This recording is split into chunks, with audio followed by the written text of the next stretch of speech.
Good afternoon all of you. स्वागत है आपका एक और मैथ सर्च की क्लास में। तो आज जो अपना टॉपिक है वो क्या है? Ear disorder and their management. अपन ने प्रीवियस क्लास के अंदर उसके असेसमेंट पढ़े थे, आज अपन मैनेजमेंट पढ़ेंगे। देन उससे पहले अपन देखेंगे कि एनाटॉमी उसकी क्या होती है, या फिर एक स्लाइड दिखाऊंगी जिसके अंदर मैं आपको बताऊंगी कि नॉर्मल ईयर दिखता कैसा है, प्लस कौन सा हियरिंग का काम करता है, कौन सा पार्ट, और कौन सा बैलेंसिंग का काम करता है। मेनली जो ईयर का जो वर्क होता है वो क्या वर्क होता है? एक तो हियरिंग का प्लस बैलेंस का, एनवायरमेंटल जो बैलेंस है उसको मेंटेन करने का वर्क होता है किसका? ईयर का। ठीक है, तो आगे चलते हैं। मेनली ये जो स्ट्रक्चर है वो एक नॉर्मल ईयर का है। देन ईयर को 3 पार्ट के अंदर डिवाइड कर रखा था। देन 3 पार्ट कौन कौन से थे? First is outer year.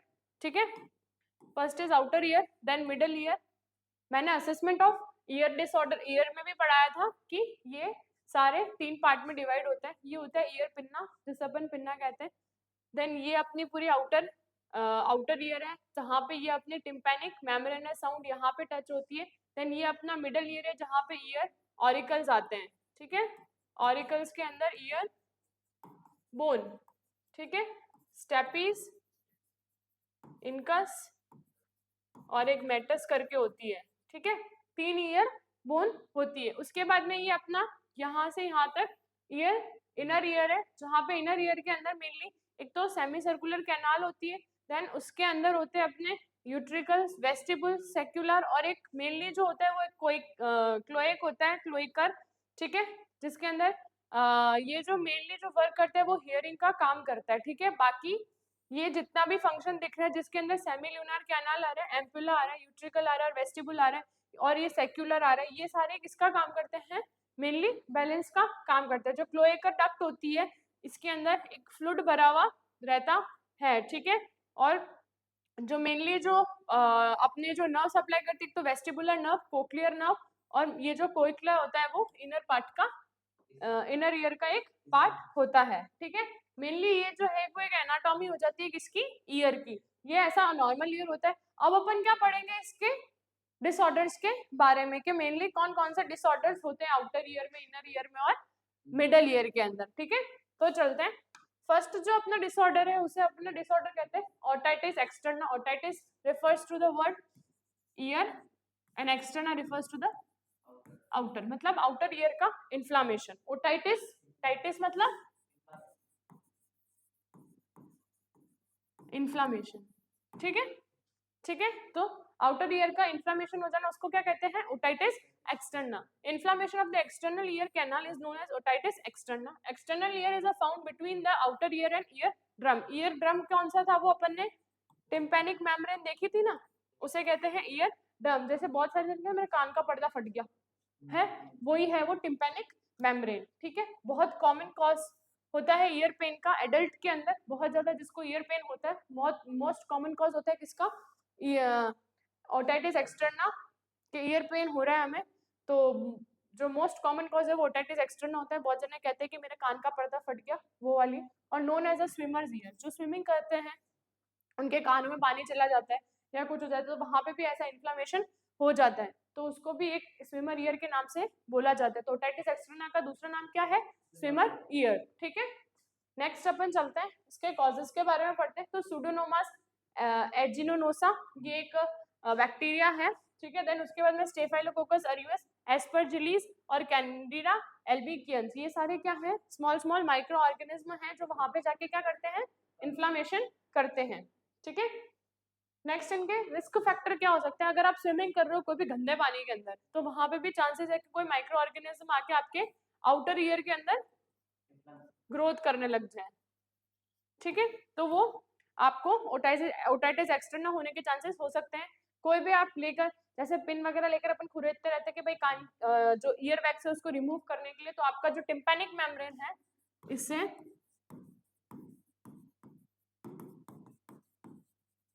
वो क्या हो सकता है? डैमेज। ठीक है, और वो क्या कॉज कर सकता है अपन को? Otitis externa. ठीक है, ओटाइटिस एक्सटर्ना वो अपन को कॉज कर सकता है। Presence of any skin infection, अगर आपको एटॉपिक डर्मेटाइटिस हो, जैसे आपकी स्किन पर रेडनेस या इचिंगनेस हो, तो वो भी कर सकता है। सोरियासिस मैंने आपको पढ़ाया था, सोरियासिस मतलब क्या होता है? सिरोबिक डर्मेटाइटिस हो, तो वो भी आपको चांसेस हैं कि आपको क्या हो सकता है? ओटाइटिस एक्सटर्ना होने के चांसेस है, या फिर आप बहुत ज्यादा स्टेरॉइड ईयर ड्रॉप्स यूज कर रहे हो, ठीक है।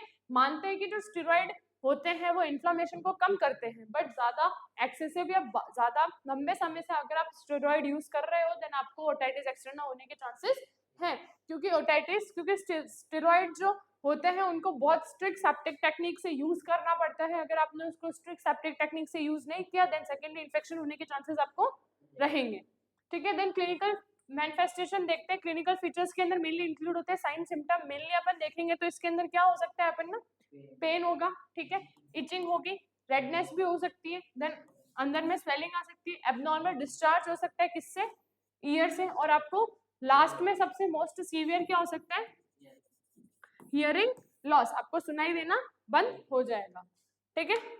देन नेक्स्ट अपन देखें तो इसके डायग्नोसिस में ओटोस्कोपी एग्जामिनेशन, ओटोस्कोपी मतलब आपको बताया था कोई भी एक स्पेशल इंस्ट्रूमेंट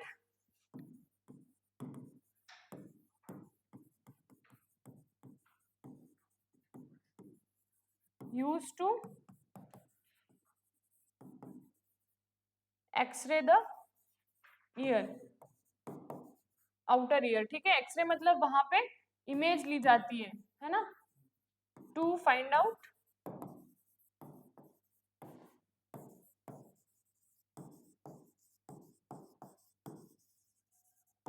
एनी एबनॉर्मलिटीज, ठीक है। इसलिए क्या किया जाता है, ओटोस्कोपिक एग्जामिनेशन। कल्चर और सेंसिटिविटी टेस्ट के अंदर अपन किसी भी डिस्चार्ज,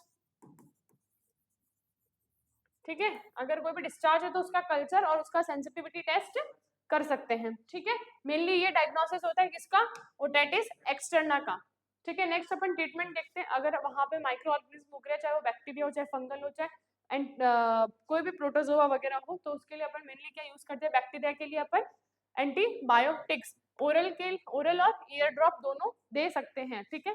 देन अपन analgesic to relieve the pain, जैसे उसके अंदर एस्पिरिन एसिटोफेन आ चुका है। Then corticosteroid to relieve by the inflammation, जैसे ईचिंग वगैरह हो रही हो तो अपन डेक्सामेथासोन दे सकते हैं। Ear irrigation to remove the debris secretion और foreign body from the ear canal, ear canal के अंदर अगर आपके कुछ भी फंस गया है तो एक syringe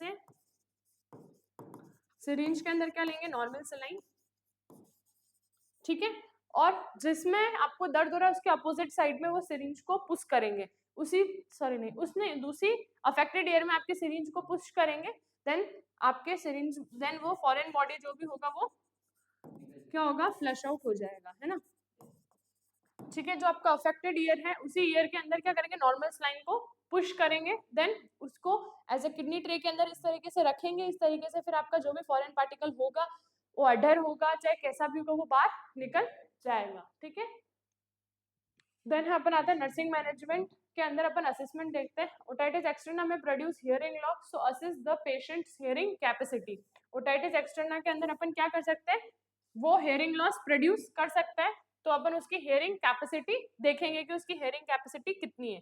obtain history from patient and his family member, patient और फैमिली मेंबर से क्या लेंगे, उसकी हिस्ट्री लेंगे, ठीक है। समझ आया, ये था अपना ओटाइटिस एक्सटर्ना। अब अपन पढ़ते हैं ओटाइटिस मीडिया। ओटाइटिस मीडिया मतलब क्या होता है, मिडल ईयर का इन्फ्लामेशन, ठीक है।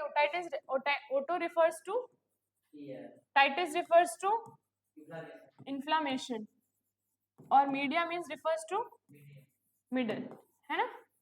तो inflammation of middle ear is known as otitis media, ठीक है। It is more commonly found in infants, बच्चों में ज्यादा पाया जाता है, एंड चिल्ड्रंस के अंदर ज्यादा पाया जाता है। क्या पाया जाता है, ओटाइटिस मीडिया, ठीक है। ऑल्दो इट में अकर्स इन एडल्ट के अंदर भी पाया जाता है। 3 टाइप के होते हैं otitis media, acute otitis media जो सडन होता है और अचानक होता है, plus otitis media with infusion जिसके अंदर फ्लूइड वगैरह भरा हुआ रहता है, क्रॉनिक सुपरेटिव ओटाइटिस मीडिया लंबे समय तक और उसके अंदर बहुत सारे फ्लूइड वगैरह या सुपरेटिव्स भरे हुए रहते हैं ओटाइटिस मीडिया के अंदर, ठीक है। मेनली कितने टाइप का होता है, 3 टाइप का होता है। कहाँ का इन्फ्लामेशन होता है, मिडल ईयर का इन्फ्लामेशन होता है। कहाँ पे सबसे ज्यादा, किन एज ग्रुप में ज्यादा होता है, इन्फेंट्स और चिल्ड्रन के अंदर, एडल्ट से ज्यादा। और 3 टाइप के होते हैं, acute otitis media with the infusion and chronic superlative otitis media, ठीक है। मेनली जो इसके कॉज होते हैं उसके अंदर कॉज में क्या आता है, स्वेलिंग ऑफ स्टेशन ट्यूब मैंने बताई थी, एक ट्यूब होती है जो माउथ के अंदर खुलती है, स्टेशन ट्यूब की क्या हो जाती है, स्वेलिंग हो जाती है, ब्लॉकेज हो जाती है, क्या, स्टेशन ट्यूब। ये मिडल ईयर का पार्ट है।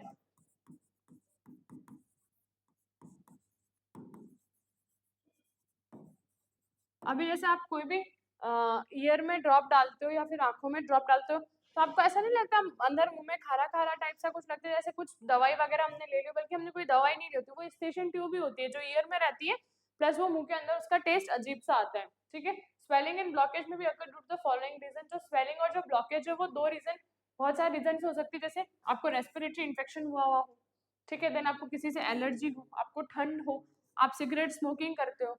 It is more common in the children who are feed milk and other liquid in the laying position, जो बच्चों को, जो माताएं जो बच्चों को लेटा के दूध पिलाती है, ठीक है, या फिर वो हर चीज खाना वगैरह जो खाते हैं या फिर कोई भी लिक्विड वगैरह खाते हैं, वो सब क्या करते हैं, वो लेट के खाते हैं, तो उनको क्या होने के चांसेस है, otitis media. Entry of foreign body in the year, आपके बॉडी के अंदर कोई भी फॉरेन पार्टिकल, ईयर के अंदर कोई भी फॉरेन बॉडी एंटर कर गई हो, ठीक है। नेक्स्ट है अपना कॉजेटिव एजेंट जो है, कॉजेटिव बैक्टीरिया कौन कौन से हो सकते हैं, स्टेफाइलोकोकी, न्यूमोनोकोकाई, सूडोनोमा स्पीशीज, ठीक है, देन केबेल्सिला, हीमोफिलस इन्फ्लुएंजा, ठीक है। देन है अपना आता है क्लिनिकल फीचर। क्लिनिकल फीचर मतलब साइन एंड सिम्टम, मेनली आपको पेन होगा, स्वेलिंग होगी, वहां पे एबनॉर्मल डिस्चार्ज होगा, ठीक है। तो अपन देखते हैं ईयर पेन होगा, फ्रीक्वेंटली पुलिंग एंड रबिंग, बहुत इच्छा होगी कि अपन उसको खुजलते रहे खुजलते रहे खुजलते रहे।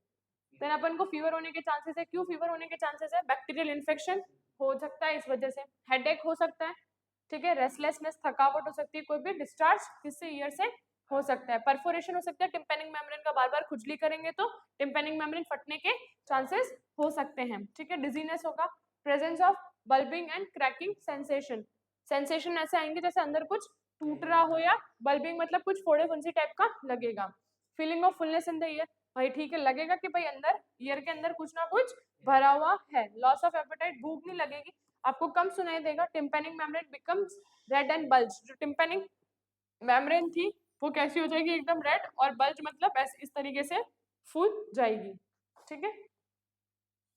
नेक्स्ट है अपना diagnosis, otoscopic examination, tympanometry, tympanometry के अंदर टिम्पैनिक मेम्ब्रेन का देखेंगे, एग्जामिनेशन करेंगे,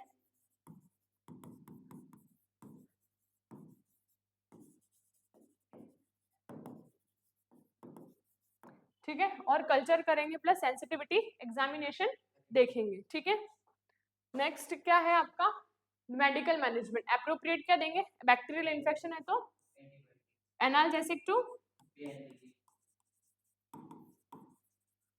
एंटीपायरेटिक, फीवर आ रहा था, फीवर को कम करने के लिए साइकोलॉजिकल सपोर्ट करेंगे उसको, in case of otitis media usually antibiotic used, cipro, ceftriaxone और एमॉक्सिसिलिन और एम्फीसिलिन, ये तीन क्या है, मेजर एंटीबायोटिक्स है जो अपन ओटाइटिस मीडिया के अंदर यूज करते हैं। अब नर्सिंग मैनेजमेंट क्या देखेंगे, if is there is a hearing loss in the patient due to disease then access severity, assess the severity, अपन क्या करेंगे उसकी सीवियरिटी को असेस करेंगे कि भाई ये सुनाई क्यों नहीं दे रहा है इसको, ठीक है। During acute phase of disease encourage the patient to chew and striving many increasing severity of pain, अपन पेशेंट को ये बोलेंगे या इनकरेज करेंगे कि पेशेंट नॉट टू चीव, कुछ चबाओ मत, क्योंकि आप ज्यादा चबाओगे तो आपको क्या होगा, पेन ज्यादा होगा।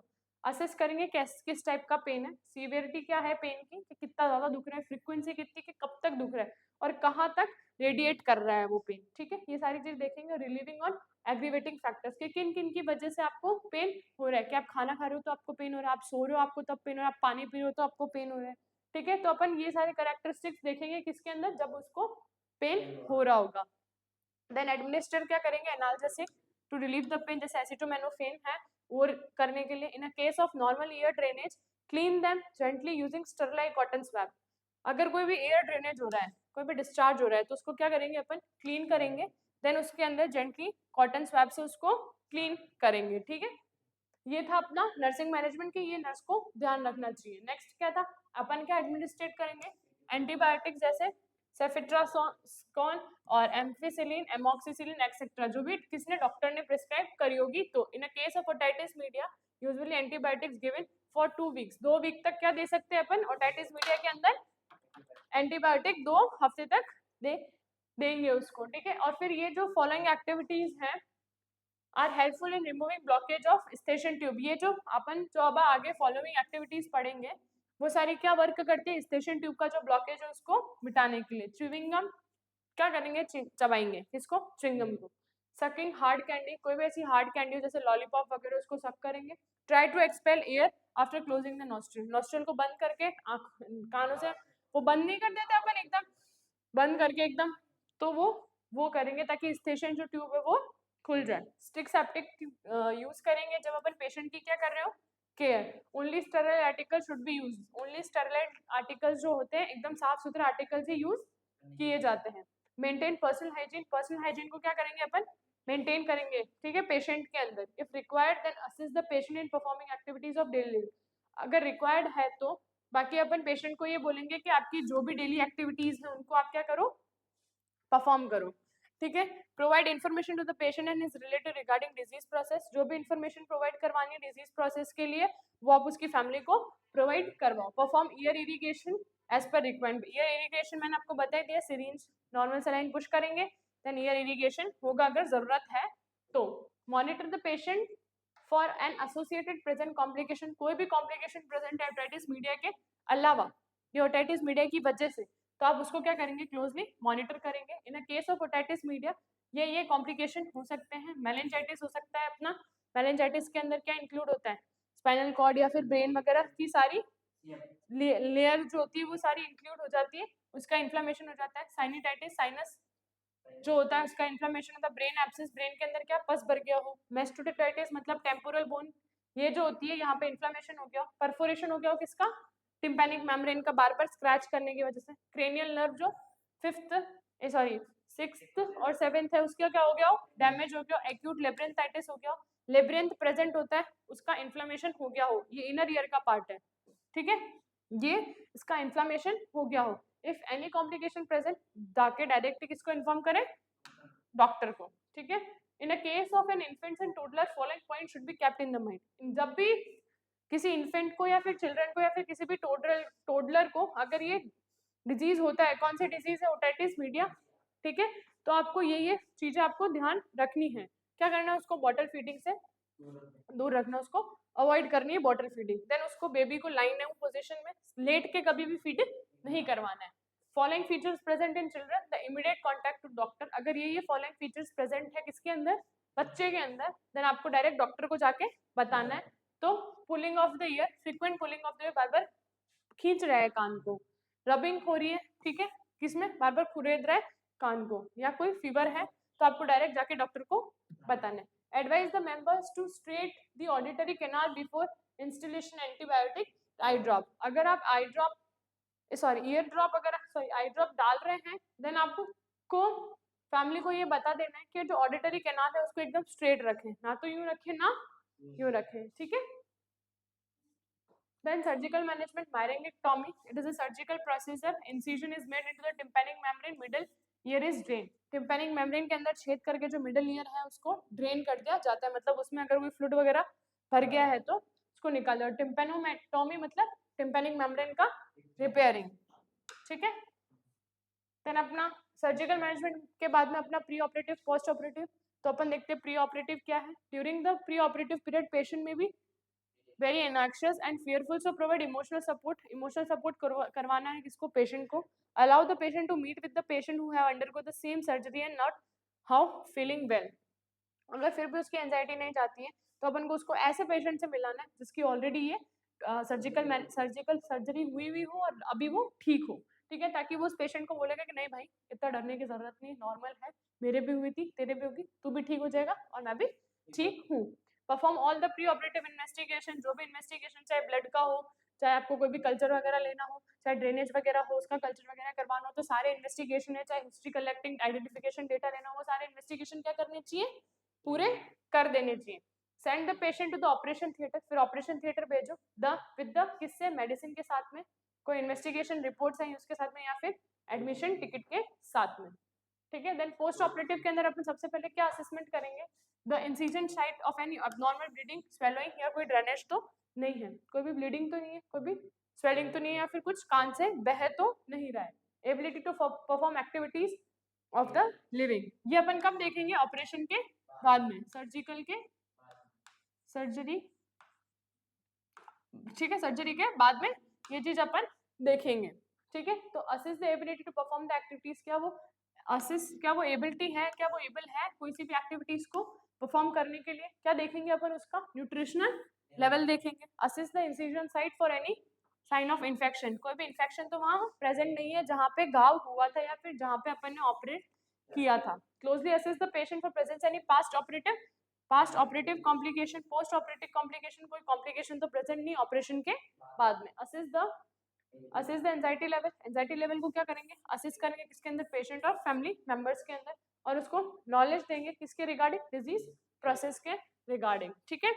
तो ये था अपना ओटाइटिस मीडिया।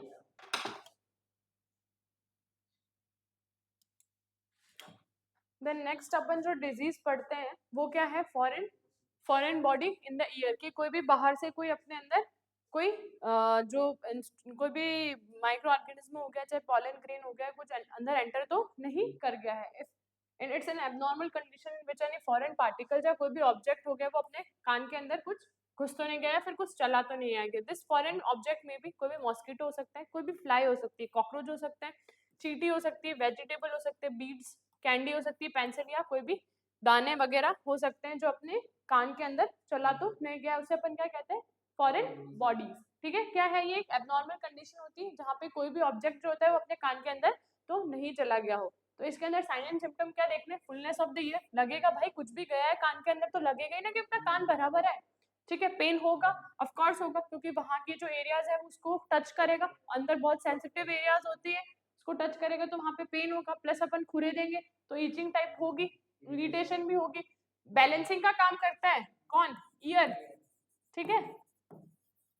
बैलेंस का काम करता है एनवायरनमेंट के अंदर, अगर वो बैलेंस नहीं होगा तो जी तो घबराएगा, वॉमिटिंग तो होगी, बजिंग होगा, ऐसा लगेगा कुछ ना कुछ कंग कंग कंग बज रहे हैं अंदर। Patient in unable to sleep, क्योंकि अगर कोई कीड़ा वगैरह जिंदा अंदर जाता है तो वो कंग कंग कंग की आवाज करता है, तो उसकी वजह से पेशेंट क्या होता है? वो स्लीप सो नहीं पाता है, लास्ट में सीवियर में जाके क्या हो जाता है? सुनाई देना बंद हो जाता है, ठीक है। अब रिमूवल ऑफ फॉरेन बॉडी, कैसे? उस फॉरेन बॉडी का अपन क्या करेंगे? रिमूवल। अगर फॉरेन बॉडी विजिबल है, ठीक है, तब तो उसको पकड़ना बहुत इजी है, डायरेक्ट ग्रैप्स करो किसी चीज से, देन उसको ट्वीस्ट करके बाहर निकाल दो। Turn the head of the patient toward the affected side, जो भी अफेक्टेड साइड उसका पेशेंट को उस तरफ करो, उस तरफ घुमाओ, then make the removal object easy, removal of the foreign object is easy. Affected side को उसकी तरफ घुमाओ, अगर वो विजिबल ऑब्जेक्ट देन वो निकल जाएगा। If foreign object is an insect then do not irritate the ear using the water, अगर आपका फॉरेन जो ऑब्जेक्ट है वो कोई इंसेक्ट है, कोई भी छोटा सा कीड़ा है, तो पानी डाल के उसको इरिटेट मत करो। Condition, fill the ear canal with the mineral oil, जैसे सरसों का तेल हो गया, उससे cotton ball dipped into either में ऑल्सो यूज्ड, इथर में ऑल्सो, कॉटन बॉल हो उसको डिप करो इथर के अंदर या फिर कोई भी मिनरल ऑयल के अंदर, देन उसको क्या करो कि उस कान के अंदर डाल दो, तो उससे अपने आप जो इंसेक्ट होगा वो बाहर निकल जाएगा। Do not remove the foreign object using a match stick, thin iron wire, माचिस की तीली से फॉरेन ऑब्जेक्ट ना निकालो, कोई थिन आयरन वायर से भी ना निकालो। दिस में causes injury to auditory canal, ये क्या करेंगे? ऑडिटरी जो कैनाल है उसको क्या करेंगे? इंजरी पहुंचा सकते हैं, टिम्पैनिक मेम्ब्रेन को इंजरी दे सकते हैं, प्लस मिडल ईयर के अंदर भी इंजरी हो सकती है, ठीक है। फिर अपन क्या करेंगे? Use ear forcep to remove the foreign object if required, अगर ईयर फोर्सेप आती है एक, उसको अपन यूज करके भी फॉरेन ऑब्जेक्ट जो है उसको निकाल सकते हैं। If there is a risk of infection, ठीक है, इन्फेक्शन का रिस्क हो, चाहे एब्रेवेशन चाहे स्क्रैचिंग का रिस्क हो किसके अंदर? फॉरेन बॉडी की वजह से, तो एडमिनिस्टर क्या करना है आपको? एंटीबायोटिक्स थेरेपी देनी है, देन स्टेरॉइड थेरेपी भी दे सकते हैं आप, ताकि वो after removal of the foreign object, कब? ऑब्जेक्ट के रिमूव होने के बाद में, ठीक है। अगर कोई भी इन्फेक्शन हो गया, सॉरी, अगर कोई भी इंसेक्ट अंदर घुस गया, कोई भी माइक्रोबैक्टीरियम वगैरह, वैसे तो उनको अपन देख नहीं सकते हैं, लेकिन कोई भी इंसेक्ट वगैरह घुस गया और उससे अपन ने खुजली कर दी, तो एब्रेशन हो जाएगा ईयर के अंदर, ठीक है, वहां पे इन्फेक्शन होने के चांसेस है ही है। तो उसके बाद में क्या करेंगे? पहले तो उसको रिमूव करेंगे, देन उसको बाद में कौन सी थेरेपी देंगे अपन? एंटीबायोटिक थेरेपी या स्टेरॉइड थेरेपी देंगे। एंटीबायोटिक क्यों देंगे? बैक्टीरियल इन्फेक्शन होगा तो उसको हटा देगा, और स्टेरॉइड थेरेपी फॉर इन्फ्लामेशन, कि इन्फ्लामेशन को कम कर देगा, इस वजह से अपन ये थेरेपी देंगे। कब देंगे? ऑब्जेक्ट को रिमूव होने के बाद में, ठीक है। समझ आए? ये अपने क्या थे, removal of the foreign body. Next अपन देखते हैं सीरमन इम्पैक्शन। सीरमन इम्पैक्शन मतलब क्या होता है? Cerumen impaction is an abnormal condition very tightly packed cerumen block the ear canal. Wax देखी है, जम जाती है कि नहीं जम जाती है, एकदम हार्ड हो जाती है, वही होता है सीरमन इम्पैक्शन, जो ईयर कैनाल को क्या कर देती है, ब्लॉक कर देती है। Over production of the ear wax, और अगर प्रॉपर अपन क्लीनिंग नहीं करते हैं ईयर की तो वहां पे ईयर वैक्स जो होता है वो ज्यादा जम जाता है। क्या क्या होगा? ईयर एक मतलब ईयर पेन है ना, टिटनीटस मतलब ईयर का बार बार फ्लो होना, ठीक है, इचिंग, ठीक है, खुजली चलेगी, फुलनेस ऑफ ईयर बताएगा, और लास्ट में अपना हियरिंग लॉस हो जाएगा। ट्रीटमेंट क्या करेंगे? Soften the ear wax by using glycerine drop या हाइड्रोजन पेरोक्साइड ड्रॉप। अगर वो ईयर वैक्स बहुत ज्यादा हार्ड हो गई है तो उसको सॉफ्ट करने के लिए हाइड्रोजन पेरोक्साइड ड्रॉप देंगे या फिर ग्लिसरीन की ड्रॉप डालेंगे। ईयर इरिगेशन करवाएंगे, कैसे करवाएंगे ईयर इरिगेशन?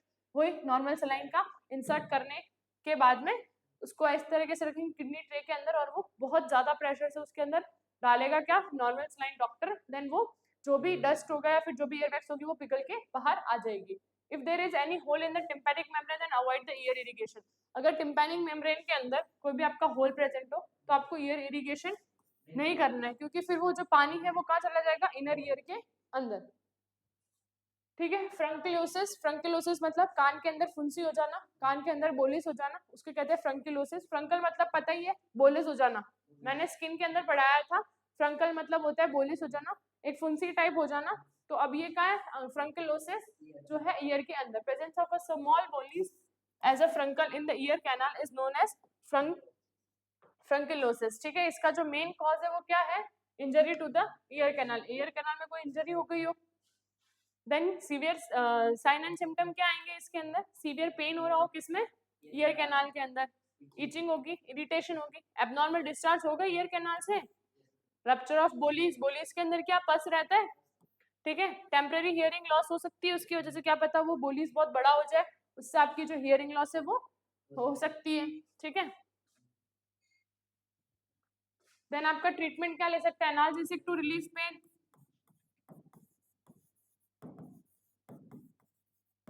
ठीक है, antibiotic for bacterial infection,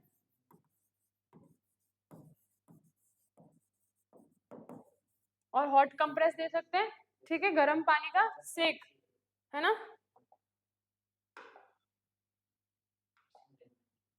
then upon nursing management क्या करते हैं, उसका एडवाइस करेंगे पेशेंट को कि आपके बार बार कान को ना खुजलें, ear canal should be kept dry, जो ईयर कैनाल है उसको कैसे रखें, सूखी।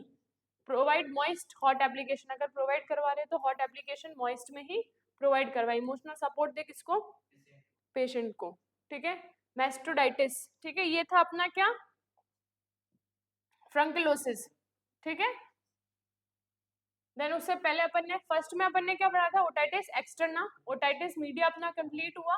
देन अपन ने क्या देखा उसके बाद में, उसका नर्सिंग मैनेजमेंट वगैरह देखा, foreign body in the year देखा, उसके बाद में क्या देखा अपन ने, फ्रंकिलोसिस। अब अपन क्या पढ़ते हैं, मेस्टोडाइटिस। मेस्टोडाइटिस क्या होता है, टेम्पोरल बोन के पीछे एक बोन टाइप होती है, उसको कहते हैं mastoid, inflammation of mastoid air cell, cell होती है वहां पे टेम्पोरल बोन में, उसका इन्फ्लामेशन हो जाता है, उसको क्या कहते हैं, मेस्टोडाइटिस, ठीक है। ये क्या होता है, एक्यूट और क्रॉनिक दोनों हो सकते हैं, अचानक भी हो सकता है, कम समय तक भी हो सकता, कम समय में रह सकता है, प्लस ज्यादा हो सकता है, और लंबे समय तक चल सकता है, ठीक है। कॉजेस क्या है, develop after otitis media, otitis media मतलब समझ गए, मिडल ईयर का इन्फेक्शन की वजह से हो सकता है क्या, मेस्टोइड, ठीक है। Presence of middle year skin cyst that block the drainage of the year, जो नॉर्मली ड्रेनेज होता है ईयर का वो अगर ब्लॉक हो जाए किसी भी सिस्ट की वजह से तो भी आपको क्या हो सकता है, मेस्टोडाइटिस, ठीक है। क्लिनिकल फीचर क्या है, कान दुखेगा, थोड़ा सा भी मूवमेंट करोगे कान दुखेगा। If the head causes pain in the ear, ठीक है, जैसे भी अगर हेड दुखता है तो भी कान के अंदर दर्द होगा, थोड़ा सा भी मूवमेंट करोगे किसके अंदर, हेड के अंदर, तो स्वेलिंग होगी, मेस्टोइड, ये होता है मेस्टोइड रीजन, ठीक है, वहां पे क्या हो जाएगी, स्वेलिंग हो जाएगी, रेडनेस हो जाएगा ईयर के पास में, प्लस मेस्टोइड रीजन के अंदर, ये जो मेस्टोइड रीजन होता है यहाँ पे खिंचावट होगी, कहाँ पे, मेस्टोइड रीजन के अंदर, लो ग्रेड फीवर आएगा आपको, मलेशिया होगा, एनोरेक्सिया मतलब भूख नहीं लगेगी, हेडेक होगा, हियरिंग लॉस प्रेजेंट रहेगा, चिड़चिड़ापन होगा और एब्नॉर्मल डिस्चार्ज होगा सीवियर केस के अंदर। ठीक है, डायग्नोसिस देखते हैं, साइन एंड सिम्टम किसका, पेशेंट का। फिजिकल एग्जामिनेशन, ये पाल्पिटेशन व इंस्पेक्शन। ठीक है, कंप्यूटर टोमोग्राफी, सिटी स्कैन कर सकते हो और एमआरआई। ठीक है, एमआरआई कर सकते हैं। ट्रीटमेंट क्या दे सकते हैं अपन, अगर ओटाइटिस मीडिया है तो वो तो बैक्टीरिया माइक्रोसोम की वजह से हुआ है, तो अपन क्या देंगे उसके लिए, एंटीबायोटिक। इन्फेक्शन को ट्रीट करने के लिए सिफ्ट्रा, मैक्सोसिन या पेनिसिलिन दे सकते हैं। रिलीफ पेन होगा, बहुत ईयर एक होगा तो उसके लिए एनाल्जेसिक, और अगर आपका body temperature low grade fever था कि नहीं था तो एंटी पायरेटिक एजेंट देंगे। देन आपका नर्सिंग मैनेजमेंट क्या करोगे, सारी जो प्रिस्क्राइब्ड है, अगर आपको एडमिनिस्ट्रेशन है, आपको प्रिस्क्राइब मेडिकेशन है, उसको 5R रूल से देनी है। ठीक है, देन आईवी एंटीबायोटिक्स देंगे, पेन किलर देंगे, एंटीपायरेटिक देंगे to relieve to fever. Fever antipyretic fever के लिए दी जाती है। ठीक है, प्रोवाइड क्या करेंगे उसको, कंफर्टेबल पोजीशन प्रोवाइड करेंगे, कूल क्लाम एनवायरनमेंट उसको प्रोवाइड करवाएंगे। किसको प्रोवाइड करेंगे, पेशेंट को। कंफर्टेबल पोजीशन इसलिए लेंगे क्योंकि वो अगर उसका सर भी हिलाता है तो उसको पेन होगा। ठीक है, provide a cold sponging if patient is suffering from the fever. अगर पेशेंट को बहुत ज्यादा फीवर आ रहा है तो उसको कोल्ड स्पॉन्जिंग देंगे, गर्म पानी से उसका हाथ पांव पोंछेंगे ताकि उसके ठंडे पानी से उसका हाथ पांव पोंछेंगे ताकि उसका जो टेम्परेचर है वो कम हो। Provide information to the patient and his family member regarding disease process के लिए उसको इन्फॉर्मेशन प्रोवाइड करो। किसको, पेशेंट को या फिर फैमिली मेंबर्स को। Prepare the patient for surgical doctors management prescription पर, सॉरी इसके अंदर ऐसा है, prepare the patient for surgical management doctors as per doctors prescription. Doctor अगर प्रिस्क्राइब करता है कि उसको सर्जरी करवानी है तो पेशेंट को रेडी करें किसके लिए, सर्जिकल मैनेजमेंट के लिए। Closely monitor the patient for presence of any complication के लिए आप उसको देख लो कि भाई मेस्टोइडाइटिस के अलावा भी कोई और कॉम्प्लिकेशन आ रहे हैं क्या। फॉलोइंग कॉम्प्लिकेशन कैसा होता है, मेनिंजाइटिस, जो भी मेनिंजीज है अपनी, ठीक है, उसका क्या हो जाता है, इन्फ्लामेशन हो जाता है। ब्रेन एब्सेस, पस इन ब्रेन, ठीक है, लेब्रिंटाइटिस, इनर ईयर इन्फ्लामेशन,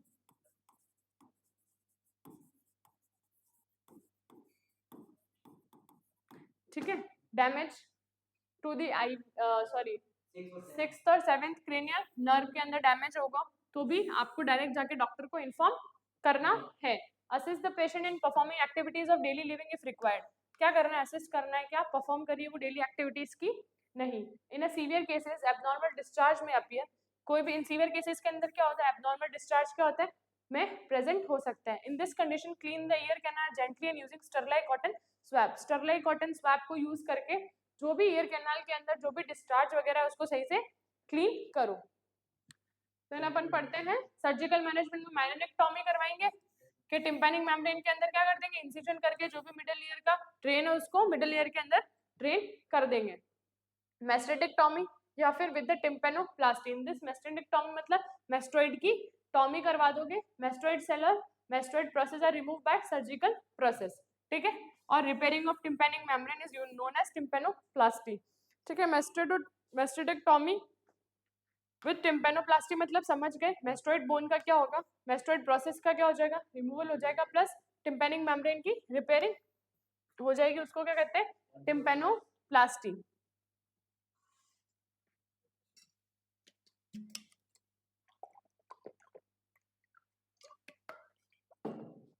ठीक है, समझ में आ गया, ये था अपना सर्जिकल मैनेज किसका, मेस्टेडोटाइटिस का। अब अपन देखते हैं क्या, नर्सिंग मैनेजमेंट, जो भी सर्जिकल पेशेंट है उसका, उसकी केयर देखेंगे भाई। पोस्ट ऑप केयर क्या देखेंगे, उसकी जो भी इंसिजन साइट है वहां पे देखेंगे कोई एब्नॉर्मल ब्लीडिंग तो नहीं हो रही, कोई एडिमा वगैरह तो नहीं प्रेजेंट है, ठीक है, कोई पेन तो नहीं हो रहा है, कोई ड्रेनेज तो नहीं हो रहा है। उसका पेन का क्या देखेंगे, उसके कैरेक्टरिस्टिक्स देखेंगे पेन के, ठीक है, सीवियरिटी फ्रीक्वेंसी वगैरह देखेंगे। उसको क्या प्रोवाइड करवाएंगे, कौन सा environment, claim cool comfortable environment, well ventilated environment भी उस पेशेंट को क्या करेंगे अपन प्रोवाइड करवाएंगे। प्रोवाइड क्या करवाएंगे उसको, कंफर्टेबल पोजीशन, ठीक है, किस पे, फ्लैट सरफेस के अंदर। Don't use the pillow under the head, क्योंकि मूवमेंट करेगा तो पेन होगा, एलिवेट रहेगा तो भी पेन होगा, इसलिए उसको अपन फ्लैट सरफेस के ऊपर क्या करेंगे, लेटाएंगे। ठीक है, then administer following prescribe medication by the rule of 5R। ठीक है, कौन कौन सी मेडिकेशन, एंटीबायोटिक हो गई, एनाल्जेसिक, एंटीपायरेटिक और एंटा एसिड। एंटा एसिड किस लिए यूज आती है, हाँ हाँ उसके लिए, ठीक है। Then encourage the patient to take rest on the bed first 24 hour after surgery. Surgery के दौरान जो पहले 24 घंटे होते हैं उसके लिए पेशेंट को इनकरेज करे कि वो आराम से सोए। During this period keep the patient side to prevent the patient fall. जो बेड है उसके वहां पे साइड रेल्स ऐसे होते हैं, उसको अप कर दो ताकि पेशेंट गिरे ना, किससे, बेड से। Closely observe the patient for presence of any post operative complication. Complication है आप देखो कि भाई मेनिंजाइटिस तो नहीं होगा, वर्टिगो मतलब आंखों के आगे कोई कालापन तो नहीं आ रहा है, ब्रेन एब्सेंस तो नहीं प्रेजेंट है वहीं पे, अगर प्रेजेंट है तो आपको क्या करना है, डायरेक्ट डॉक्टर को इन्फॉर्म करना है। मेंटेन एडिक्वेट पर्सनल हाइजीन आपको मेंटेन करनी है, ठीक है। Then assist him in performing activities of daily living. Assist करना है कि वो सारी जो भी डेली लिविंग है उसको सही कर रही है या नहीं कर रही है। Patient may be injured due to dizziness, so provide initial post operative care. Patient जो है क्या करेगा, जब उसको इंजरी हो जाएगी तो वो बहुत ज्यादा घबरा जाएगा, तो आपको उसको क्या करना है, initially in post operative period do not leave the patient alone. Patient को अलोन नहीं छोड़ना है, अगर उसको उसके अपने अपने पास में रखना है, उसको क्लोजली ऑब्जर्व करना है, उसको सपोर्ट प्रोवाइड करवाना है, प्लस उसको परफॉर्म, उसको सपोर्ट करना है कि आपकी जो डेली लिविंग एक्टिविटीज है आप उसको अच्छे से परफॉर्म कर सकते हो। पेशेंट को रिएश्योर करना है, देन उसके रिलेटिव्स को क्या इन्फॉर्मेशन प्रोवाइड करवानी है, किसके रिगार्डिंग, डिजीज प्रोसेस के रिगार्डिंग।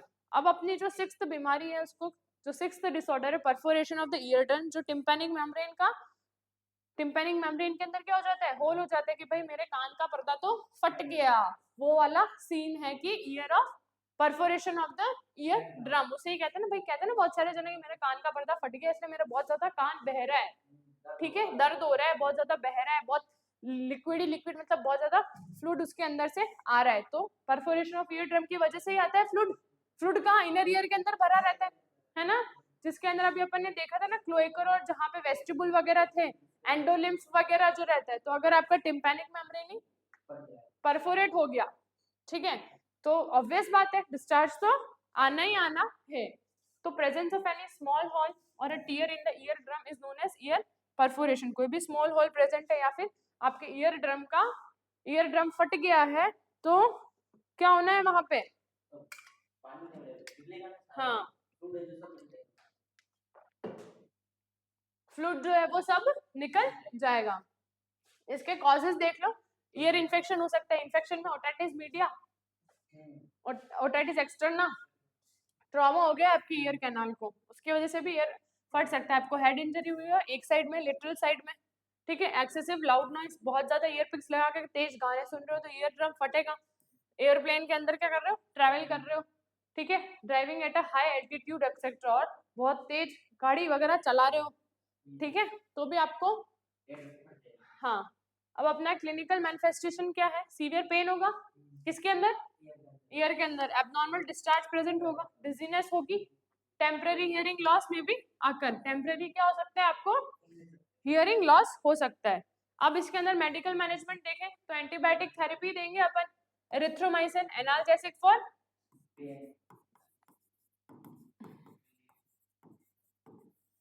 ठीक है, तो उसके लिए अपन क्या देंगे, आइबोप्रोफेन। अब अपना देखते हैं सर्जिकल मैनेजमेंट, वही टिम्पेनोप्लास्टी करेंगे, किसको रिपेयर करेंगे, टिम्पेनिक मेम्ब्रेन को, उसको क्या कहते हैं, टिम्पेनोप्लास्टी कहते हैं उसको, ठीक है। देन नेक्स्ट अपन पढ़ते हैं प्रीबाइक्यूसिस, ठीक है, इसके अंदर क्या होता है, हियरिंग लॉस हो जाता है किसके अकॉर्डिंग, एज के अकॉर्डिंग क्या होता है, हियरिंग जो होता है वो लॉस हो जाते हैं। It is due to happen ganglion cell found in the cloaca, जो एट्रोफी हो जाती है, जो गैंग्लियन सेल होते हैं कहाँ पे, क्लोएका में, जो इनर ईयर के अंदर, ठीक है, इनर ईयर के अंदर क्या होता है, गैंग्लियन जो सेल होते हैं उनकी साइज क्या हो जाती है, कम हो जाती है, ठीक है, इस वजह से आपका होता है प्रीबाइक्यूसिस।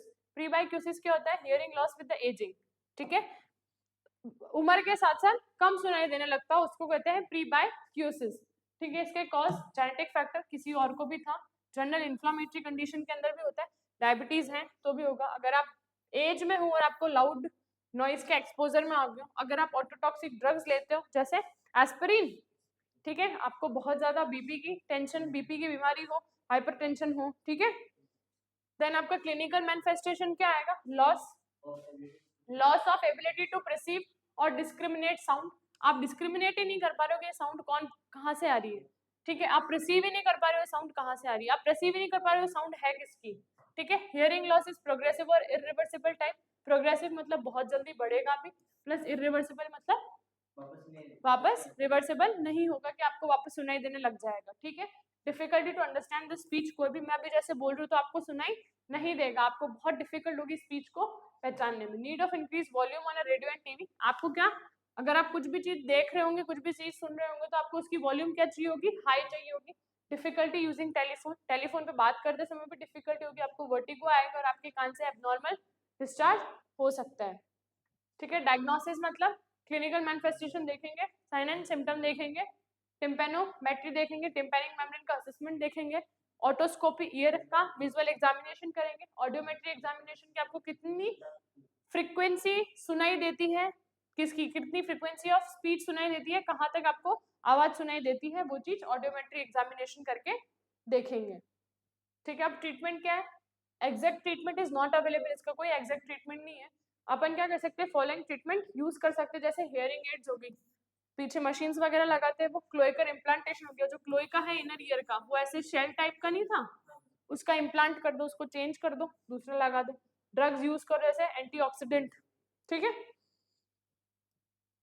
Then labyrinthitis, inner ear internal ear inflammation is known as labyrinthitis, it is known as otitis interna, ठीक है। कॉजेस क्या है, वायरल इन्फेक्शन हो सकता है, रेस्पिरेटरी इन्फेक्शन हो सकता है, जैसे एग्जांपल ब्रोंकियोटाइटिस, ईयर इन्फेक्शन हो सकता है, फॉर एग्जांपल ओटाइटिस मीडिया की वजह से भी ओटाइटिस एक्सटर्ना हो सकता, इंटरना हो सकता है, सॉरी, ठीक है। एलर्जी की वजह से, excessive use of alcohol, smoking लेते हो, सर्टेन ड्रग लेते हो जैसे एस्पिरिन, या बहुत ज्यादा स्ट्रेस लेते हो उसकी वजह से भी हो सकता है। दिस इन्फेक्शन में भी बैक्टीरियल और वायरल, ये जो इन्फेक्शन हो सकता है वो बैक्टीरियल और वायरल दोनों हो सकता है। क्लिनिकल फीचर्स क्या आ सकते हैं, डिजीनेस, ठीक है, tetanus, running of the, ringing and buzzing मतलब बजता ही रहता है कान बार बार, टंग टंग टंग की आवाज सुनाई देती है, हाँ।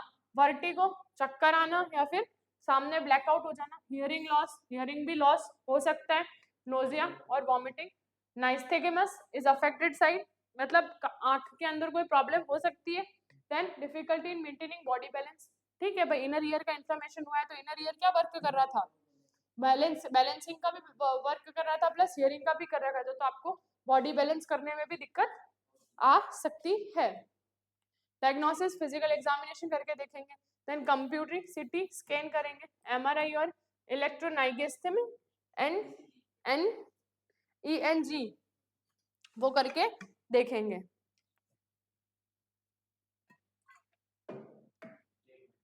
अब अपन बढ़ते क्या, ट्रीटमेंट, जो भी अनडिफाइंड जो भी कॉज है उसका पहले उसको ट्रीट करेंगे। फॉलोइंग ट्रीटमेंट, अगर वायरल बैक्टीरियल है तो एंटीहिस्टामिन, सेडेटिव्स देंगे, corticosteroid to relief inflammation,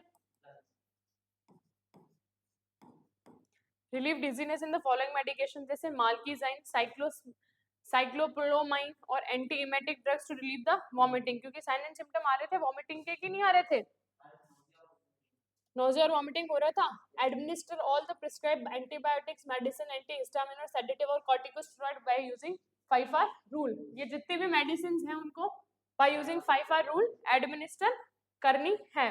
disease process causing difficulty in maintaining bodies balance, इस डिजीज से अपन को क्या दिक्कत हो सकती है, बॉडी बैलेंस नहीं होगा, तो इनकरेज करना है पेशेंट को कि वो फिजिकल थेरेपी ले और गेट थेरेपी ले, ठीक है।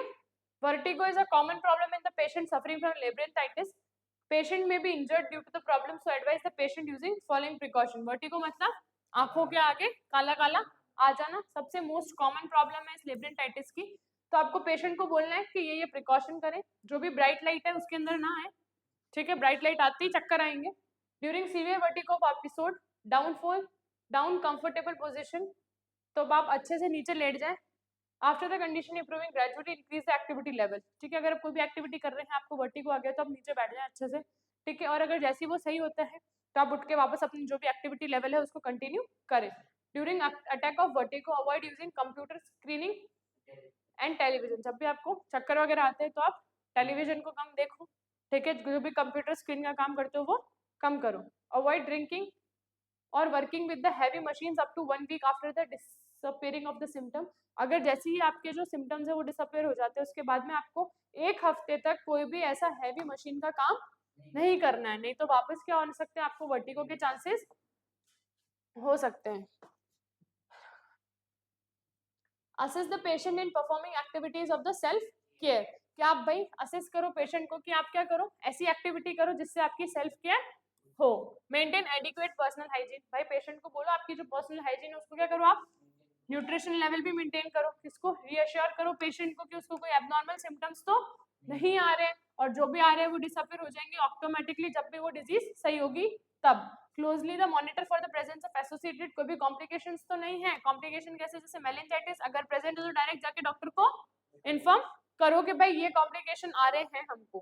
Provide information to the patient and his family members regarding the disease process, भाई उसको इन्फॉर्मेशन दिलाओ उसके फैमिली वालों को कि भाई ये डिजीज इनको हुई है और ये डिजीज के साइन एंड सिम्टम है, प्लस इसको अपन इस तरीके से ठीक करेंगे। अब मेरियंस डिजीज क्या होता है, बहुत रेयर डिसऑर्डर है इनर ईयर का, ठीक है। मेनली जो अफेक्ट होता है इसके अंदर एंडोलिम्फेटिक हाइड्रॉप्स, जो एंडोलिम्फ होता है जो क्लोएकर के अंदर भरा हुआ रहता है जो फ्लूइड, उसका क्या होता है इसके अंदर हाइड्रॉप्स हो जाते हैं, ठीक है। करेक्टराइज बाय किससे होती है ये, तो वर्टिगो मतलब चक्कर आते हैं, रिंगिंग ईयर मतलब ऐसे साउंड आती रहती है वॉइस इसके अंदर कान के अंदर, ठीक है।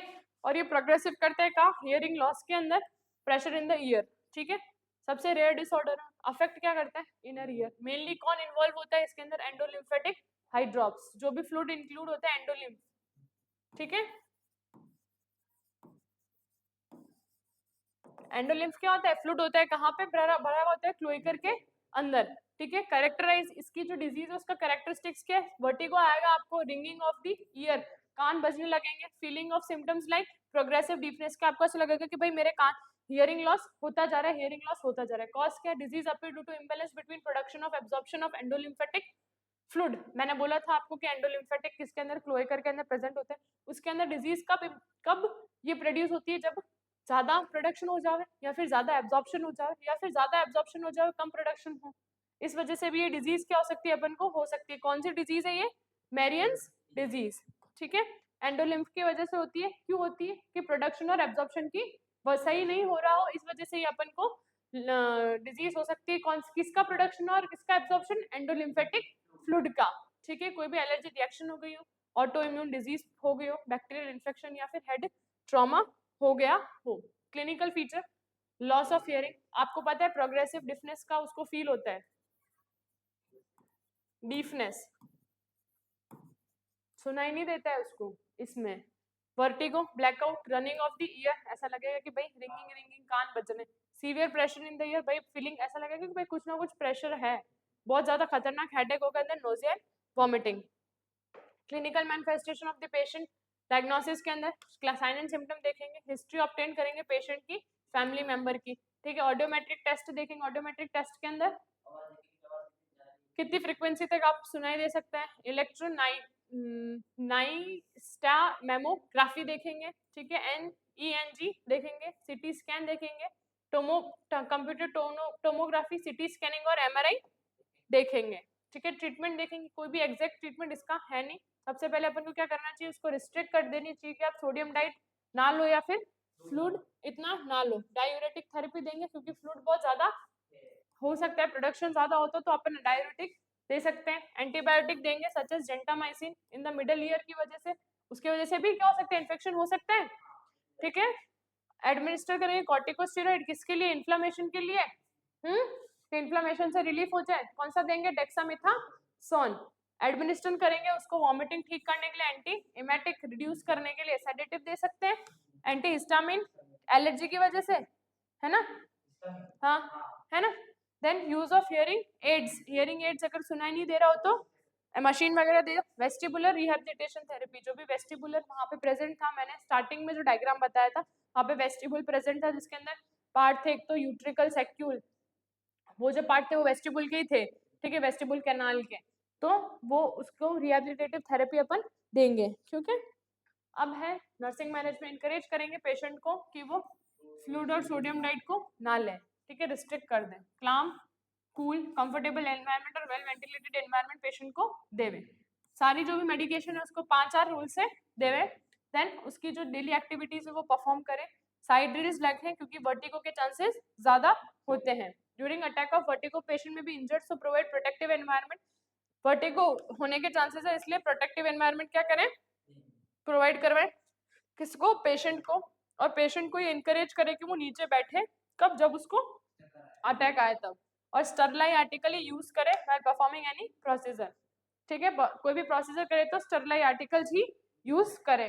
Then advise the patient not to perform following activities. Advice करे किसको, पेशेंट को, कि कोई ऐसी फॉलोइंग एक्टिविटीज ना करे। चेंजिंग द पोजीशन सडनली, क्या करे, चेंज ना करे ये पोजीशन जल्दी, हेड को भी जल्दी इधर उधर ना घुमाए। Progressive hearing loss is important clinical manifestation of Meniere's disease, so advice patient using hearing aids to improve the hearing.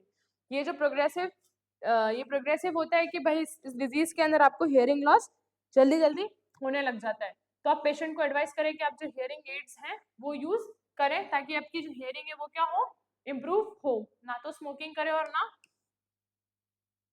Alcohol consume करें। Due to hearing loss patient में feel difficulty in communicating with other. अगर उसको सुनाई नहीं दे रहे हैं तो वो कम्युनिकेशन कैसे करेगा, बहुत ज्यादा उसके लिए डिफिकल्ट हो जाएगा। सो while communicating with the patient use clear language, small sentences and use the picture board if required. तो अगर आप उस पेशेंट से जिसको मेनिस डिजीज है उससे आप अगर कम्युनिकेशन करना चाहते हो तो धीरे बोले, प्लस शॉर्ट सेंटेंस बोले, प्लस अगर जितनी वहां पे रिक्वायरमेंट हो या फिर जितना वहां पे फैसिलिटीज हो उसके अकॉर्डिंग आप उसको बोर्ड से ड्रॉ करके बताएं। हाँ ठीक है। और स्ट्रिक्ट सेप्टिक टेक्निक यूज करें जब आप पेशेंट की क्या कर रहे हो, केयर कर रहे हो। देन अब नेक्स्ट डिजीज, अब सर्जिकल मैनेजमेंट अपना। ठीक है, सर्जिकल मैनेजमेंट के अंदर क्या होगा, डिकम्प्रेशन ऑफ लिम्बोस, लिम्फेटिक सैक उसको डिकम्प्रेस कर देंगे और लेब्रेंथेक्टॉमी कर देंगे। ठीक है, हाँ। देन अपन पोस्ट ऑपरेटिव केयर देंगे, ईयर पैकिंग और ईयर ड्रेसिंग को क्या करेंगे, क्लोजली मॉनिटर करेंगे। इनिशियली क्या देखेंगे पोस्ट ऑपरेटिव पीरियड के अंदर, हियरिंग में भी impair due to the ear packing. जो हियरिंग अगर अपन कानों को ही बांध देंगे तो सुनाई थोड़ी देगा। ठीक है, explain the patient hearing while improve after removal of packing. Explain करें पेशेंट को कि आप डरे ना, जैसे ये पैकेजिंग है आपकी रिमूव होगी, आपकी जो हियरिंग है वो क्या हो जाएगी, आपको सुनाई देने लग जाएगा। साइड ड्रिल रखें ताकि वो गिरे ना नीचे। Assist the patient in performing daily activities, assist करें कि भाई आपकी जो डेली एक्टिविटीज है वो करो। If required the provide bed pans and urinals at a bed side. Washroom वगैरह उसको जाना हो तो आप बेड पान और यूरिनल्स उसके बेड साइड में ही रख दें और यूज करवाएं। इनकरेज करें पेशेंट को कि वो आराम से रेस्ट करें, कूल क्लाम एनवायरनमेंट और वेल वेंटिलेशन वाला एनवायरनमेंट उसको दे। ठीक है, नेक्स्ट अपन क्या दे रखा है, advice the patient not to change the position suddenly, क्योंकि जैसे ही सडनली चेंज करेगा तो चक्कर आने के चांसेस ज्यादा है। एडमिनिस्टर करें डॉक्टर के प्रिस्क्रिप्शन से एंटीबायोटिक, एंटीमेटिक, एंटी वर्जिटोनस और एनाल्जेसिक। ठीक है, ये सारे क्लास ऑफ ड्रग्स प्रोवाइड करवाएं। न्यूट्रिशन लेवल क्या करें, मेंटेन रखें उसका, क्लियर लैंग्वेज यूज करें, स्मॉल सेंटेंस लेवे और communicating with the patient. Patient के साथ जब आप कम्युनिकेशन कर रहे हो तो क्लियर लैंग्वेज यूज करो प्लस स्मॉल सेंटेंस यूज करो। ठीक है, प्रोवाइड क्या करें उसको, ठीक है, to support to patient and is relative, to provide psychological support provide करे पेशेंट को और उसके रिलेटिव को, इंफॉर्मेशन दे रिगार्डिंग डिजीज प्रोसेस। अब पढ़ते हैं अपन ओटोस्क्लेरोसिस, hardening of the year.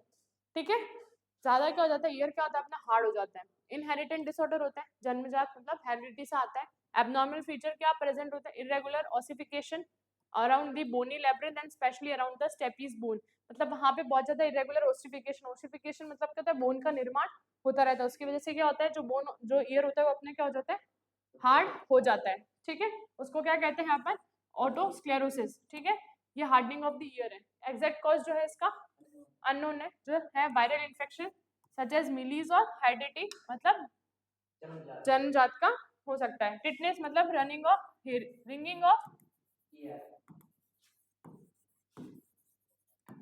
Vertigo मतलब ब्लैकआउट होना, प्रोग्रेसिव हियरिंग लॉस मतलब डिफनेस। ठीक है, then hearing of loud noise in the ear during swimming, मतलब जब भी आप चबा रहे हो तो आपको कान में आवाज आती है कि भाई मैं कुछ चबा रहा हूँ। Squatters and appearance of tympanic bright red colour membrane, जब आप टिम्पैनिक मेम्ब्रेन का एग्जामिनेशन करोगे तो टिम्पैनिक मेम्ब्रेन आपको कैसी दिखेगी, ब्राइट रेड कलर की दिखेगी। डायग्नोसिस क्या है इसका अपना, वेबर टेस्ट देखेंगे, ये ट्यूनिक फॉर्क टेस्ट है। ऑडियोमेट्री और टिम्पेनोमेट्री देखेंगे, ठीक है। ऑडियोमेट्री मतलब आवाज देखेंगे, टिम्पेनोमेट्री मतलब टिम्पेनिक मेम्ब्रेन का एग्जामिनेशन करेंगे, सिटी स्कैन प्लस MRI। अब मेडिकल मैनेजमेंट के अंदर क्या देखेंगे, जो भी following medication are used for slow bone reabsorption, sodium fluoride, calcium gluconate और विटामिन डी, ठीक है। इन सब ये क्या है, कैल्शियम सप्लीमेंट्स हैं, तो इससे क्या होगी, जो ब्रोन जो रीअब्जॉर्प्शन कम होगा। Advise the patient using hearing aids to improve the hearing, ठीक है। हियरिंग एड यूज करे पेशेंट को बोले। वर्टिगो की वजह से उसको क्या हो सकता है, इंजरी हो सकती है, तो एडवाइस करना है पेशेंट को कि आप ब्राइट लाइट में ना जाए, पोजीशन चेंज करें तो सडनली चेंज ना करें, कोई भी कंप्यूटर स्क्रीन और टेलीविजन पे ना देखें ताकि आपको अटैक ना है। कोई भी टेक्निक यूज कर रहे हो, कुछ भी प्रोसीजर कर रहे हो, स्ट्रिक्ट सेप्टिक टेक्निक यूज करें, स्टरलाइज आर्टिकल यूज करें, कब, जब कोई भी नर्सिंग प्रोसीजर आप परफॉर्म कर रहे हो तब। प्रोवाइड क्या करें, इमोशनल सपोर्ट और फैमिली को भी इमोशनल सपोर्ट प्रोवाइड करवाएं। देन सर्जिकल मैनेजमेंट के लिए भी रेडी करें एज अ डॉक्टर प्रिस्क्रिप्शन। अब सर्जिकल मैनेजमेंट देखें तो पैराइटल और स्टेपिडेक्टॉमी, स्टेपिडिक मतलब स्टेपीज बोन के ऊपर हो रही थी ये, तो उसको रिमूव करें। Surgical process of stapes is remove partly और कंप्लीटली बाय प्रोजेस्टिन इम्प्लांटमेंट, ठीक है। ये इम्प्लांटेशन होगा किसी भी डिवाइस का अंदर ताकि कोई सुनने में दिक्कत नहीं है, हियरिंग आपकी बनी रहे, तो इसको निकाल दिया जाता है स्टेपीज बोन को कंप्लीटली और पार्शियली। देन प्रोस्थेसिस इम्प्लांट किया जाता है उसके अंदर ताकि उससे सुनाई सही से दे। Don't leave the patient alone and provide protective environment. Post operative care क्या करेंगे, अकेला मत छोड़ो किसको, पेशेंट को। प्रोटेक्टिव एनवायरनमेंट क्या करो, उसको प्रोवाइड करवाओ। कौन सा एनवायरनमेंट, प्रोटेक्टिव एनवायरनमेंट। एडवाइस करो पेशेंट को कि ब्राइट लाइट के अंदर ना आए, ठीक है। पोजीशन को क्या चेंज, जल्दी चेंज मत करो, हेड को रैपिडली ऐसे और ऐसे टर्न जल्दी ना करें। During initial post operative period year packing में भी इम्पेयर, ईयर पैकिंग करेंगे तो आपकी जो हियरिंग होगी वो क्या होगी, इम्पेयर्ड हो जाएगी। तो पेशेंट को ये सांत्वना दो भाई, क्या आपकी जैसी पट्टी खुलेगी वैसी आपको सब चीजें सुनाई देने लग जाएगी। साइड रेन रखो साथ ताकि वो गिरे ना, ताकि वो प्रोटेक्शन में रहे। जो भी आप मेजर्स यूज करते हैं, use appropriate measure to prevent constipation. कब्ज के लिए जितने भी मेजरमेंट यूज करते हो वो सही से यूज करो ताकि उसको कॉन्स्टिपेशन ना हो। कोई भी कॉम्प्लिकेशन हो उसको मॉनिटर करो, अगर ज्यादा कॉम्प्लिकेशन तो जाके किसको बोलो, डॉक्टर को। कॉम्प्लिकेशन कौन कौन से होते हैं, ज्यादा नोजिया एंड वॉमिटिंग, वर्टिगो, चक्कर आएंगे। सेवेंथ क्रेनियल नर्व का क्या होगा, डैमेज हो सकता है, मेनिंजाइटिस, इन्फ्लेमेशन ऑफ मेनिंजिस, और टेस्ट सेंसेशन में क्या होगा, चेंज आने लग जाएंगे, टेस्ट के सेंसेशन में चेंज आने लग जाएंगे। अब अपना जो 11th जो डिजीज है वो होता है डिफनेस, मतलब परमानेंटली या हाफली आपकी जो सुनने की क्षमता है वो खत्म हो जाती है, ठीक है, आपको कुछ सुनाई नहीं देता है। पार्शियली और completely loss of hearing is known as deafness. Causes ear infection हो सकता है, ओटाइटिस मीडिया, एक्सटर्नल लेब्रिंथाइटिस जिसके अंदर इनर ईयर का inflammation, otosclerosis, reabsorption of the bone ज्यादा, मेरियंस डिजीज हो सकती है, ठीक है। हाँ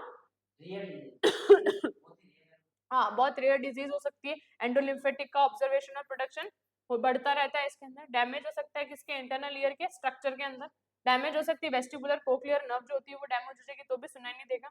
लाउड नॉइज से ज्यादा एक्सपोजर आ गया तो भी सुनाई देगा। स्कार फॉर्मेशन हो गए कहाँ पे, ऑसिकल्स के अंदर, due to previous ear surgery की वजह से कोई एबनॉर्मल टिश्यूज की ग्रोथ हो गई, ठीक है, या हेल्दी टिश्यूज थे वो फाइब्रोसिस के अंदर कन्वर्ट हो गए।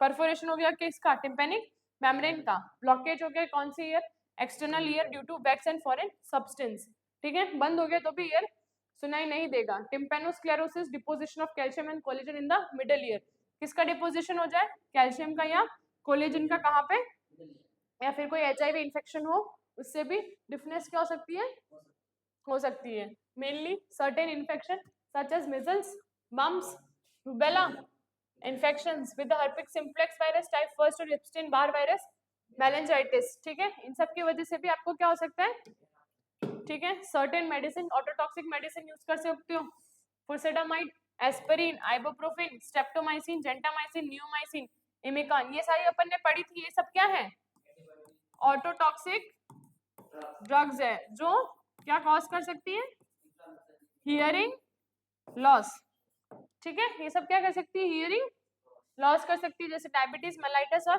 पेगेट्स डिजीज, ठीक है, ये सब। अब कितने टाइप के हियरिंग लॉस होते हैं? कंडक्टिव हियरिंग लॉस और सेंसरी, दो मेन टाइप के तो यही है। इसके अंदर क्या होता है?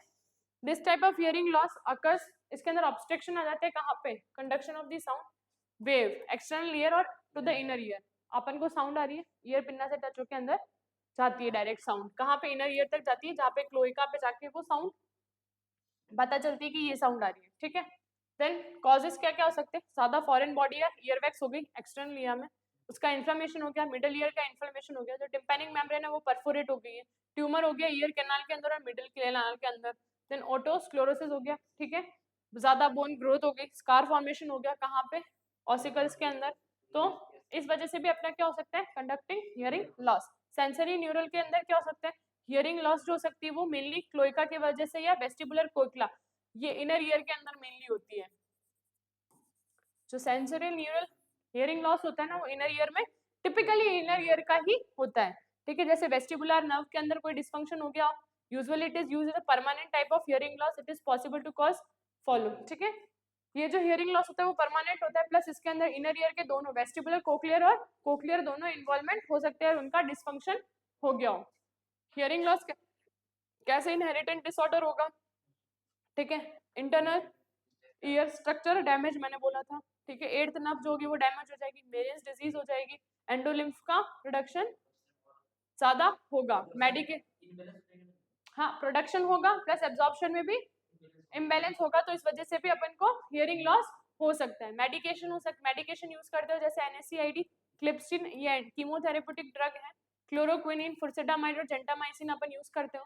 अपन डायबिटीज मेलाइटिक पेशेंट हो, लाउड नॉइज के एक्सपोजर में आ गए बहुत टाइम से, देन अपन को कंजेनिटल इन्फ्लेमेशन हो जैसे टॉक्समोप्लासिस, रूबेला और साइटोमेगाली हर्पिस, ठीक है। एडवांस एज के अंदर हो सकता है, चाइल्डहुड इन्फेक्शन हो, मिजल्स, मम्स एंड मेनिंजाइटिस हो, HIV इन्फेक्शन हो या इनर ईयर का इन्फ्लेमेशन हो या फिर ओटोस्क्लोरोसिस हो, तो उसकी वजह से अपन को कौन सा हियरिंग लॉस हो सकता है, ठीक है। मेनली इसके अंदर अपना डिस्फंक्शन हो जाता है किसका? क्लोइका और वेस्टिबुलर क्लोइकर के, ठीक है। नेक्स्ट पढ़ते हैं सेंसरी हियरिंग लॉस, ये अपन ने पढ़ लिया। Neural hearing loss due to the cochlear और डिस्फंक्शन की वजह से होता है। न्यूरल हियरिंग लॉस के अंदर क्या होता है? डिस्फंक्शन होता है एट्थ क्रेनियल नर्व का, वेस्टिबुलर कोक्लियर नर्व का, फ्लक्चुएटिंग मतलब ऊपर नीचे आवाज आती है। This type of sensory neural hearing loss. Central hearing loss occur to damage of auditory, जो सेंटर होता है, ठीक है, उसमें ही डैमेज हो जाए तो उसकी वजह से सेंटर हियरिंग लॉस होता है। सडन हियरिंग लॉस दैट में अपीयर सडनली, वो अचानक ही अपीयर होता है। Mixed hearing loss include both conductive और सेंसरी, जिसके अंदर बोन की वजह से भी हो सकते हैं और अंदर ईयर की वजह से भी हो सकते हैं। क्लिनिकल फीचर्स क्या आएंगे कि अपन परसीव नहीं कर पाएंगे और जान नहीं पाएंगे कि ये साउंड कहाँ से, डिफिकल्टी टू अंडरस्टैंडिंग स्पीच, के मैं जो बोल रही हूँ वो आप चीज समझ ही नहीं पाओगे। टेलीफोन यूज करने में आपको क्या होगी? दिक्कत होगी। कम्युनिकेशन करने में भी दिक्कत होगी। किसी को कोई सेंटेंस अगर वो बोल रहा है तो आप उसको बार बार क्या करवाओगे? भाई रिपीट कर, मुझे कुछ सुनाई नहीं दे रहा है। इंक्रीज क्या करोगे? वॉल्यूम, रेडियो या टीवी म्यूजिक सिस्टम है उनकी वॉल्यूम को क्या करोगे आप? इंक्रीज करोगे। पेशेंट को, for the patient it is difficult to tell where the which direction noise is coming from, क्या आप पता ही नहीं लगा पाओगे कि इधर से आवाज आ रही है या इधर से आवाज आ रही है। Communication to the one ear towards the sender to the message. During communication आप क्या करोगे? टर्न करोगे आपके कान को कि भाई ये बोल क्या रहा है, आवाज किधर से आ रही है, कौन बोल रहा है, कौन बुला रहा है, ठीक है। On the basis of underlining features में found in the patient, ear के अंदर पेन होगा, abnormal discharge, vertigo, balance problem और टिटनेस मतलब रिंगिंग ऑफ ईयर। अपन कौन कौन से डायग्नोसिस करेंगे? Weber test, Rinne test, audiometry, CT scan और MRI, ठीक है। ट्रीटमेंट क्या करेंगे? If the cause of hearing loss is present of wax foreign body eardrum, it should be remove. अगर भाई कॉज कारण यही है कि अपन को सुनाई नहीं दे रहा है, कारण क्या हो? वैक्स जमी हो या फिर कोई फॉरेन पार्टिकल्स अपने एक्सटर्नल ईयर के अंदर प्रेजेंट हो, तो उसको क्या करें अपन? रिमूव करें। In a case of ear infection, external मतलब बाहर का कोई इन्फ्लेमेशन हुआ हो, मीच का हुआ हो, इनर ईयर का कोई भी, तो उसको क्या दे आप? एंटीबायोटिक्स दे।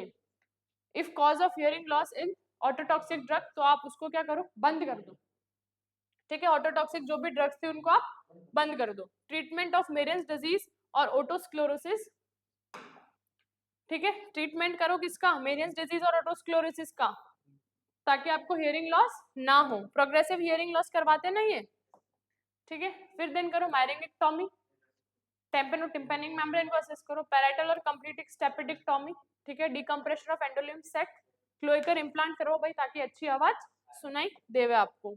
देन नर्सिंग मैनेजमेंट क्या करो, जो भी कॉज हो उसको क्या करो पहले तो आइडेंटिफाई कर पाओ। देन टाइप और सीवियरिटी, कितने टाइप का हियरिंग लॉस और कौन सा है, जो सेंसरी है या कंडक्टिव है, ठीक है। देन कितनी सीवियरिटी से है आपको हियरिंग लॉस, ठीक है। Then patient assess the patient's ability to communicate, assess करो कि पेशेंट कैसे कम्युनिकेट कर पा रहा है या नहीं कर पा रहा है। Assess the patient ability to perform, कि भाई जो भी अपन उसको कमांड दे रहे हैं वो परफॉर्म कर पा रहा है कि नहीं कर पा रहा है, ठीक है। तो ये थे various type of ear disorder, ठीक है। तो आज अपन ने क्या पढ़ा, various type of ear disorder, जिसके अंदर इनर ईयर से सॉरी आउटर ईयर से लगाकर इनर ईयर तक सारी चीजें इंक्लूड हो गई, उन सबके डिसऑर्डर, प्लस अपन ने उनका कॉजेस पढ़े, रिस्क फैक्टर पढ़े, देन उनके साइन एंड सिम्टम क्या आ रहे हैं, उनके अकॉर्डिंग अपन ने कैसे उनका ट्रीटमेंट किया, और कौन सर्जिकल मैनेजमेंट करना हो तो वहां पे कैसे पोस्ट ऑफ और प्री ऑप केयर की अपन ने। तो आज अपन ने ये सारे चीजें देखी, तो आज की क्लास यही खत्म होती है। Thank you so much.